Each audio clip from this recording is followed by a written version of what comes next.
अतुल्य भारत न्यूज और मैं आपके साथ अंजलि नागर। आइए देखते हैं आज की तमाम खबरें।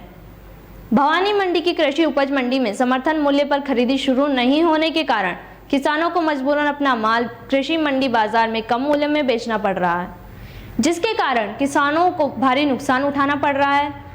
वर्तमान में केंद्र सरकार के द्वारा FCI के सरकारी तौल कांटे पर सिर्फ गेहूं की तुलाई की जा रही है। राज्य सरकार की ओर से समर्थन मूल्य पर जिंसों की तुलाई अभी तक शुरू नहीं की गई है। 10 मार्च से गेहूं की तुलाई शुरू की गई थी, जिसमें से अब तक मात्र 7 किसानों ने 603 क्विंटल अनाज सरकार को समर्थन मूल्य पर बेचा है, जबकि जिसकी एवज में सरकार द्वारा विक्रेता किसानों को 2575 रुपए क्विंटल के हिसाब से कुल 15,52,725 रुपए समर्थन मूल्य दिया गया है।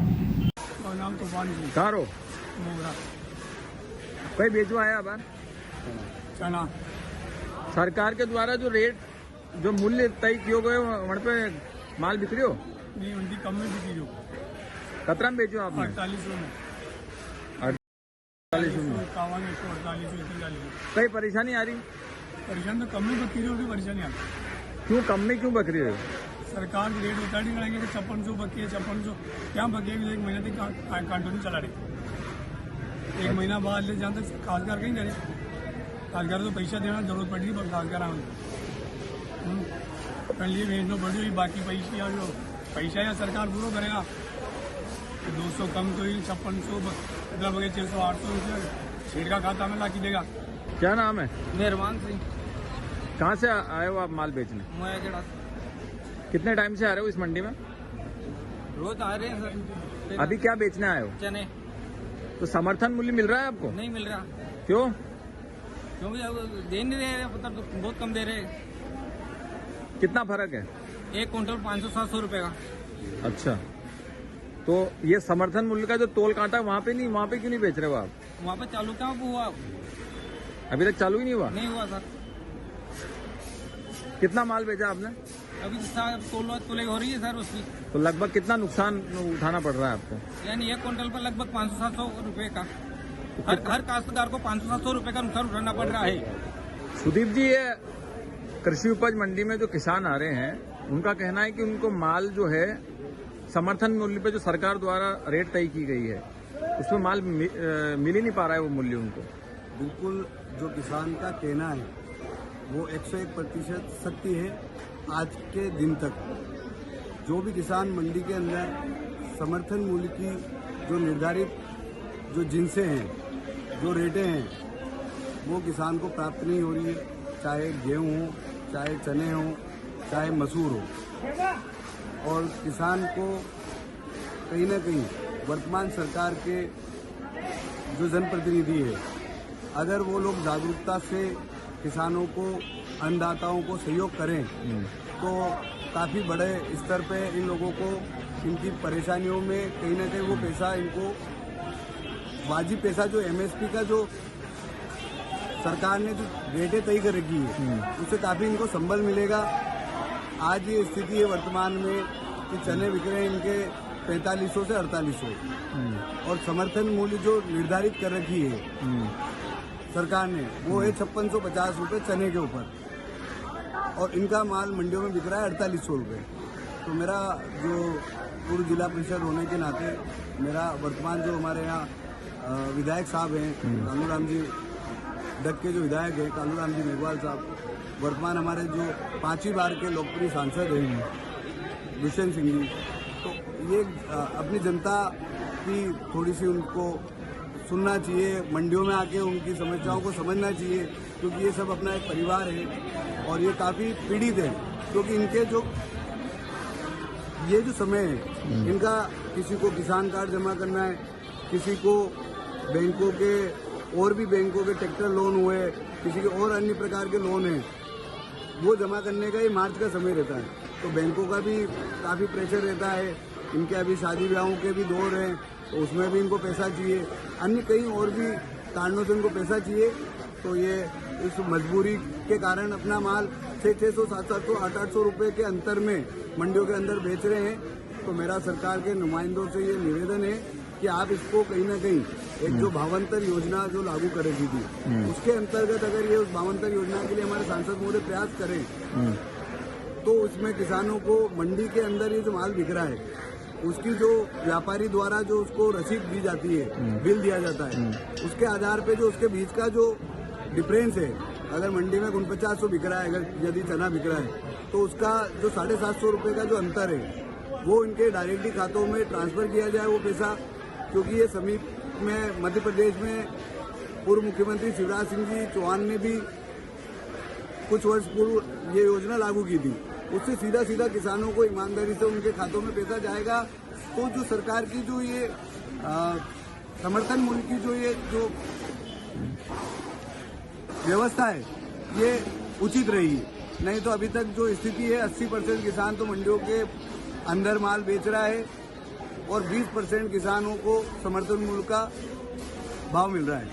तो ऐसे में कहीं ना कहीं ये जो योजना है या ये जो सरकार को निभाने वाली जो MSP वाली योजना है ये कहीं ना कहीं अभी तक फेल जारी है और अभी तक तो वर्तमान में तो कांटे लगे भी नहीं है चने के, सरसों के। एक महिला जिसके शव का परिवार वालों ने दाह संस्कार कर दिया, मौत के बाद की सारी रस्में पूरी कर दी, लेकिन आज 1.5 साल बाद वही महिला एकाएक परिवार वालों के सामने पहुंच गई। एक तरफ तो महिला के 2 मासूम बच्चे और परिवार यह देखकर दंग रह गया, तो दूसरी ओर वही उनकी खुशी का ठिकाना नहीं रहा। इस पूरे घटनाक्रम में सबसे अहम बात यह थी कि इस महिला की हत्या के मामले में 4 लोग जेल की सजा काट रहे हैं, लेकिन अब महिला ने खुद थाने आकर कहा कि मैं जिंदा हूं। अब सवाल यह है कि बेगुनाह जेल की सलाखों तक कैसे पहुंचे और पुलिस से भला इतनी बड़ी चूक कैसे हो गई।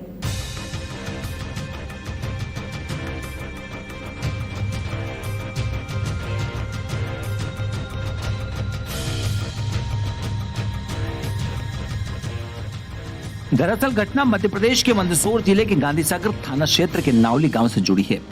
यहाँ 18 माह बाद बांचड़ा समुदाय की ललिता बाई अपने घर पहुंची। ललिता की कहानी बड़ी दिलचस्प है।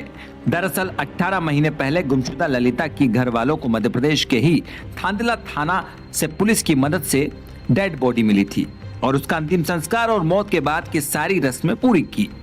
1.5 साल से पूरा परिवार और ललिता के 2 मासूम बच्चे यही मानते रहे कि अब वह इस दुनिया में नहीं है, लेकिन आज जब वह अचानक से बच्चों और परिवार के सामने पहुंची तो सब दंग रह गए। गांव पहुंची महिला ललिता ने बताया कि वह मरी नहीं है, जिंदा है, जबकि घर में उसकी तस्वीर लगी है और उस पर माला है। उसके नाम के आगे स्वर्गवासी भी लिखा है। 1.5 साल से सर मैं यहाँ से भाग के गई हूँ शाहरुख के साथ में। शाहरुख मेरे को ले गया, जो मेरे को हवाई नहीं लगने दिया, आगे से आगे बेच दी मेरे को 5 लाख में। 1.5 साल में मेरे को मौका मिले, मैं भाग के आ गई। 1.5 साल पहले कहाँ रहे थे? कोटा के अंदर रह रही थी, घंटा घाट पे चोर बाजार के अंदर रखी थे। मैं तभी नहीं जानती हूँ कि कितने चोर बाजार किधर है। तो 1.5 साल में परिवार से संपर्क करने की कोशिश नहीं की? नहीं करी सर, मेरे पास मोबाइल ही नहीं था, मैं कहाँ से कर सकती हूँ। कैसा मौका मिला आपको? वो काम पे गया, मैं निकल के आ गया। वहाँ से कहाँ सीधे? रात भाटा के अंदर, फिर उसके बाद फिर रात भाटा के अंदर, फिर रात भाटा के अंदर, फिर मैं आई, फिर भी जान पहचान निकाली मैंने किसी की, फिर 3 नंबर के अंदर आई। फिर मैं 3 नंबर आके फिर मैं घर पे आई। गांधीसागर थाने पे गए थे आप लोग? हाँ गए थे। एक बार मैडम ने पूछा आपको दे रही हूँ, एक आपको दे रही हूँ। तो मैडम ने क्या कहा थे? ऐसे बोला कि इससे फोन गेट क्यों नहीं करा। मैडम मेरे पास तो मोबाइल भी नहीं था, मैं कैसे करूँ। मेरी ये घटना हुई जो भी मालूम नहीं मेरे को कि कैसी घटना हुई। क्या नाम है आपका? ललिता, गुलाब नगर, नावली। महिला गांधीसागर थाने भी पहुंची और यहाँ भी उसने पुलिस को बयान दिया कि वह जिंदा है और उसे 1.5 साल पहले शाहरुख नाम का युवा भानपुरा लेकर गया था, जिसके बाद यहाँ से उसे 5 लाख रुपए में बेचा गया था और फिर शाहरुख उसे राजस्थान के कोटा लेकर गया, लेकिन मौका पाकर वहां से भाग निकली और अब गांव पहुंची। जब मृतक ललिता घर पहुंची तो परिवार वाले दंग रह गए और सोचने लगे कि यह कैसे हो सकता है, लेकिन ललिता ने खुद कहा कि वह जिंदा है और उसके साथ यह घटनाक्रम हुआ था। ये लड़की मतलब शाहरुख ले गया था यहाँ से। शाहरुख ले जाने के बाद के में हमको संख्या थी, संख्या द्वारा हमने रिपोर्ट की शाहरुख से, और जिसके बाद के मैं वो मतलब क्या है मोबाइल पे डाली थी, नेट पे डाली लड़की को, वो लड़की को नेट पे डालने के बाद में लड़की का काला धागा बांध रखा था। वो काले धागा से पहचान की, हाथ पे नाम था, उसे नाम से कुचल रखा था और खोपड़ी खत्म थी उसकी। इसके बाद में हमने पहचान की, बॉडी एक तरफ थी और बॉडी थी उसमें गाड़ रखी थी, उसे बाहर निकाली। बाहर निकालने के बाद में हमने उसकी जलाई। जलाने के बाद के मैं जो भी हमारे जाति कार्यक्रम करके हमने गंगा जी भेज दी। कितने साल बाद आपकी बेटी हुई? ये मतलब 1.5 साल हो गया। उसके बाद आप लोगों ने क्या कार्रवाई की? और कोई कार्रवाई भी नहीं की हमने।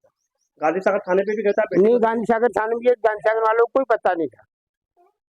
पुलिस ने क्या कहा? गांधी सागर पुलिस ने पुलिस ने क्या कि भैया जहाँ की घटना होगा वहीं तुमको जाना पड़ेगा। तो हमको धांधले थाने से सूचना मिली और धांधले थाने वाले ने नेट पे डाली। उसी प्रकार से हमने धांधले थाने पे कार्रवाई की। उसके बाद परिवार जन और ललिता थाने पहुंचे और आप बीती बताई। वहीं दिलचस्प बात यह की है कि अपनी गुमशुदा बेटी की तलाश में भटक रहे पिता रमेश को विगत 9 सितंबर 2023 को एक वीडियो के माध्यम से पता चला था कि उनकी बेटी की डेड बॉडी मध्य प्रदेश के झाबुआ जिले के थानला में मिली है। जब वह वहां पहुंचे थे तो काफी हद तक वह ललिता से मिली जुली थी, तो उस बॉडी को लेकर गांव आ गए और उसका अंतिम संस्कार कर दिया। वहीं महिला की हत्या के आरोप में भानपुरा के इमरान, शाहरुख, सोनू और एजाज, इन 4 युवकों को थानला पुलिस ने आरोपी बनाकर जेल भेज दिया था, जिसके बाद से अब तक आरोपी जेल में महिला की हत्या के मामले में सजा काट रहे हैं। लेकिन अब हत्या की मिस्ट्री पूरी तरह बदल गई है। गांधी सागर पुलिस ने भी पूरे मामले की जांच कराई और महिला के बयान के बाद भी गांव पहुंचकर पूरी तफ्तीश की। अब यह साफ हो चुका है कि ललिता की हत्या नहीं हुई थी, बल्कि वह जिंदा है। ऐसे में सवाल यही है कि पुलिस से भला इतनी बड़ी चूक कैसे हो गई कि एक महिला की मौत के मामले में 4 बेगुनाह बेकसूर लोग जेल की सलाखों के अंदर हैं और जिस डेड बॉडी का अंतिम संस्कार ललिता के परिवार वालों ने किया वो भला किसकी थी। दिन पहले की बात है, 7-8 दिन पहले की बात है। नावली के रहने वाला एक परिवार उपस्थित हुआ था थाने अपनी लड़की को लेकर। उनका ये कहना था कि हमने थानला में जब डेड बॉडी मिली थी करीब 1.5 साल पहले, तो उस समय हमने उस डेड बॉडी की पहचान अपनी लड़की के रूप में की थी, लेकिन वो लड़की उनके यहाँ वापस जीवित आ गई थी। तो इस कारण से वो थाने सूचना देने के लिए आए थे कि हमारी लड़की वापस आ गई है। क्योंकि मामला गंभीर प्रकृति का था, इस कारण से महिला के बयान लिए गए, परिजनों के बयान लिए गए और ग्रामवासियों से भी उक्त महिला की तस्दीक की गई थी कि ये वही महिला है या कोई अन्य महिला है। तो परिजनों और ग्रामवासियों द्वारा इस तथ्य की पुष्टि की गई थी कि हाँ ये वही महिला है जिसकी थांदला थाने में रिपोर्ट की गई थी। हाँ, वरिष्ठ अधिकारियों को इस मामले से अवगत कराया गया है और चूंकि प्रकरण थांदला थाने से जुड़ा हुआ है, थांदला जिला झाबुआ से जुड़ा हुआ है, इस कारण से प्रतिवेदन, प्रारंभिक कार्यवाही उपरांत अग्रिम वैधानिक कार्यवाही हेतु वरिष्ठ कार्यालय के माध्यम से जिला झाबुआ भेज दी जाएगी। मध्य प्रदेश के जबलपुर की कांग्रेस महामंत्री रेखा जैन द्वारा भगवान परशुराम व हिंदुत्व पर अभद्र टिप्पणी करने के मामले में कानूनी कार्रवाई की मांग को लेकर विप्र सेना के तत्वाधान में राज्यपाल के नाम जिला कलेक्टर को ज्ञापन सौंपा गया। ज्ञापन में बताया कि कांग्रेस महामंत्री रेखा जैन ने रविवार को सोशल मीडिया पर भगवान परशुराम से संबंधित बेहद विवादित पोस्ट शेयर की थी, जिसमें रेखा जैन ने भगवान परशुराम को औरंगजेब से ज्यादा क्रूर बताया, हिंदुत्व को खतरनाक बताया। इस बयान से सर्व ब्राह्मण समाज एवं समस्त हिंदुओं की भावनाओं को ठेस पहुंची है। रेखा जैन पर समस्त ब्राह्मण व हिंदू समाज ने कठोर कार्रवाई की मांग की। विप्र सेना द्वारा राजपूत छात्रावास में वाहन रैली निकालकर मिनी सचिवालय पहुंचे, जहां पर रेखा जैन का पुतला जलाकर नारेबाजी की, मुर्दाबाद के नारे लगाए। बाद में जिला कलेक्टर झालावाड़ को राज्यपाल के नाम ज्ञापन दिया। परशुराम जी को उन्होंने औरंगजेब से तुलना करी है ना। औरंगजेब एक क्रूर था, उसने हिंदू समाज को और हिंदुत्व को खत्म करने के लिए कत्लेआम मचाया, जबकि परशुराम जी ने तो मानवता की सेवा के लिए, अगर हिंसा भी की तो मानवता की सेवा के लिए की है ना, राक्षसों का नाश किया। अगर ऐसा कोई नेता ऐसी टिप्पणी करता है तो ब्राह्मण समाज और समस्त हिंदू समाज उसका विरोध करता है और आगे ऐसी घटना नहीं हो इसके लिए हमने आज ज्ञापन दिया और मुकदमा दर्ज होना चाहिए। एक किसान पर तलवार व कुल्हाड़ियों से जानलेवा हमला करने वाले 2 अभियुक्त श्याम सिंह व दशरथ सिंह को गिरफ्तार किया गया। पुलिस ने बताया कि दोपहर को खेत पर फसल देखने के लिए जाने के दौरान गांव कचनारा के रहने वाले ओंकार सिंह पिता माधो सिंह जाति सोंधिया राजपूत के ऊपर कुल्हाड़ियों व तलवार से जानलेवा हमला कर फरार हुए अभियुक्तों में से श्याम सिंह व दशरथ सिंह को गिरफ्तार करने में सफलता हासिल की है। बता दें कि बीती 2 मार्च को दिन में लगभग 2 बजे पीड़ित किसान पर खेत में खड़ी गेहूं की फसल देखने जाने के दौरान पहले से ही घात लगाए बैठे श्याम सिंह पुत्र शिव सिंह, राम सिंह पुत्र शिव सिंह, दशरथ सिंह पुत्र राम सिंह, राजेंद्र सिंह पुत्र राम सिंह जाति सोंधिया राजपूत ने सिर पर तलवार से जानलेवा हमला किया था। गिरफ्तार शुदा अभियुक्तों में अनुसंधान किया जा रहा है, वहीं शेष मुलजिमों की तलाश जारी है। योगिता उद्यमिता एवं विकास संस्थान झालावाड़ के मानसिक विमंदित आवासीय विद्यालय में पैरा कमांडो शहीद मुकुट बिहारी की बेटी आरवी का जन्मदिन उनकी धर्मपत्नी अंजना मीणा द्वारा मनाया गया। पूरे स्टाफ ने इस उत्सव में साथ दिया। जन्मदिन के अवसर पर सभी दिव्यांग बच्चों ने दिल से बधाई दी। साईं मानसिक विमंदित स्कूल और साईं स्पेशल कॉलेज झालावाड़ ने सभी स्टाफ ने नन्ही बच्ची आरवी के जन्मदिन को उत्साहपूर्वक मनाया। वहीं नन्ही बच्ची ने भी अपने जन्मदिन पर अपने पापा को याद करते हुए शब्द सुनाए। कांग्रेस कार्यालय भवानी मंडी में राजस्थान विधानसभा के पूर्व अध्यक्ष व पूर्व मंत्री दीपेंद्र सिंह शेखावत अपने निजी प्रवास पर भवानी मंडी पहुंचे। उनके नगर में पधारने व ब्लॉक व नगर कांग्रेस कमेटी के तत्वाधान में नगर कांग्रेस कार्यालय पर ब्लॉक कांग्रेस व नगर कांग्रेस, ब्लॉक कांग्रेस, सेवा दल, यूथ कांग्रेस व सभी संगठनों के पदाधिकारी द्वारा उनका माल्यार्पण व साफा पहनाकर व पुष्प वर्षा कर भव्य स्वागत किया गया। भवानी मंडी नगर पालिका अध्यक्ष द्वारा भी स्मृति चिन्ह भेंट कर स्वागत सत्कार किया। इस दौरान विधानसभा अध्यक्ष ने नेताओं से कहा कि कांग्रेस पार्टी कार्यकर्ताओं की वजह से ही मजबूत है। कार्यकर्ताओं को मजबूत किए जाएं, क्योंकि अगर कार्यकर्ता मजबूत होगा तो पार्टी मजबूत होगी। स्वागत के बाद शेखावत द्वारा समस्त कार्यकर्ताओं और पदाधिकारियों का आभार प्रकट किया गया। साथ ही मीटिंग में भवानी मंडी शहर की जलदाय विभाग द्वारा मनमाने तरीके से आमजन को बिल दिए जाने की समस्याओं से भी उनको अवगत करवाया। ग्राम पंचायत कोटड़ी की विवेकानंद शिक्षण संस्थान उच्च प्राथमिक विद्यालय में 8वीं कक्षा के छात्र छात्राओं को परीक्षा के लिए विदाई समारोह मनाया गया। इस अवसर पर स्कूली बच्चों ने विभिन्न सांस्कृतिक प्रस्तुतियां भी दी। इस अवसर पर प्रधानाध्यापक तेज सिंह सिसोदिया ने एक विदाई गीत प्रस्तुत किया, जिसके बाद प्रधानाध्यापक का गला भर गया और आंखें नम हो गई। उनके साथ साथ सभी छात्र छात्राओं एवं गांव के कई लोगों की आंखों में आंसू आ गए। इसके बाद सभी छात्र छात्राओं को तिलक लगाकर माला पहनाकर विदाई दी। अंत में मुख्य अतिथि सरपंच हरिराम गोचर ने सभी को आशीर्वचन देकर अग्रिम भव्य की कामना की। गंगधार थाना क्षेत्र के मल्हारगंज गांव में गोवंश तस्करी का मामला सामने आया है। गोवंश व बछड़ों को मुक्त करवाकर मेडिकल करवाने के बाद गौशाला भिजवाया गया।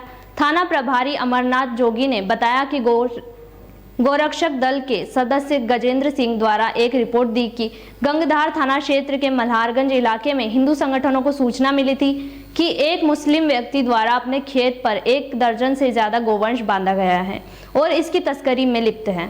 साथ ही गो तस्करी में काम आने वाले सामान लाठी डंडे कट्टे में भरकर रखे पत्थर भी मिले हैं, जिसके बाद बड़ी संख्या में सभी संगठनों के कार्यकर्ता इकट्ठे हुए।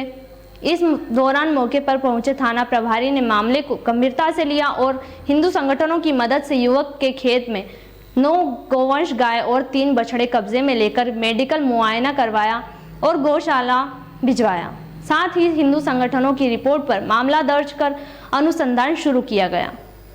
जो गोवंश का मामला आया है उस पर क्या कार्रवाई होगी? शाम को सूचना मिली थी कि भी कोई ये एक मुस्लिम समाज का व्यक्ति है जिसकी करीब 65 साल की उम्र है, जो कि इसने खेत पे गाय बांध रखी है और ये गोश्त तस्करी करता है। इस पर हमारी टीम मौके पे पहुंची थी, तो उसमें 9 गायें और 3 बछड़े हैं, जिसको अपने गोरक्षा दल के लड़कों की मदद से उसको गौशाला में दाखिल करवा दिया है। जिस व्यक्ति ने ये जिसे खेत पे बंधे तो उसको लेके आ गए हैं, उसके खिलाफ कार्रवाई कर रहे हैं। गायों का जो है डॉक्टर मेडिकल करवा लिया गया है मौके पे जाके, और उसकी जांच कर रहे हैं कि क्या ये वास्तव में गोश्त तस्करी करता था क्या। इस संबंध में गहनता से जांच की जा रही है और जैसी भी होगी नियमानुसार कठोर कार्रवाई की जाएगी। आज किस विषय को लेकर आप इकट्ठे हुए? हमने कल रात को, हमारे गोरक्षक की टीमें वैसे भी हमेशा काम करती रहती है, तो कल रात को अपने मल्हारगंज निवासी एक हफीज़ खान नामक कोई गो तस्कर है, तो उसको गाय को ले जाके उधर नर्सरी के पीछे कहीं पे उस खाल में इकट्ठे करने की सूचना मिली तो ये उसका पीछा किया। तो पीछा किया, जाके देखा तो वहाँ पे 14-15 गाय पहले से इकट्ठा कर रखी थी और वो मौके से भागने की कोशिश की। तो हमने पुलिस को अवगत कराया और पुलिस ने उसको पकड़ के लाके यहाँ पे किया। और हमारी टीम ने जहाँ इसने गाय इकट्ठी कर रखी थी वहाँ से गाय को वहाँ से लाके गौशाला में पहुँचाया। वहाँ पे हमें लकड़ी, डंठल और जो भी चीज़ें गो तस्करी में रहती है वो सब चीज़ें वहाँ से बरामद हुई। जो गाड़ी के ऊपर बांधने के मेट, उसके बाद में जो गायों के मोहरे, सारी चीज़ें बरामद हुई। तो इसलिए और इसके पहले भी बहुत सारे गो तस्करी से संबंधित मुकदमे अपने चौमेला थाने में है। गाय की हत्या के मुकदमे हैं इसके ऊपर। तो हमारी प्रशासन और पुलिस से सभी से एक ही अनुरोध है कि इसके ऊपर सख्त से सख्त कार्रवाई की जाए और किसी भी हाल में गो तस्करों को, इसको ही नहीं, इस क्षेत्र के किसी भी हाल में गो तस्करों को बख्शा नहीं जाए।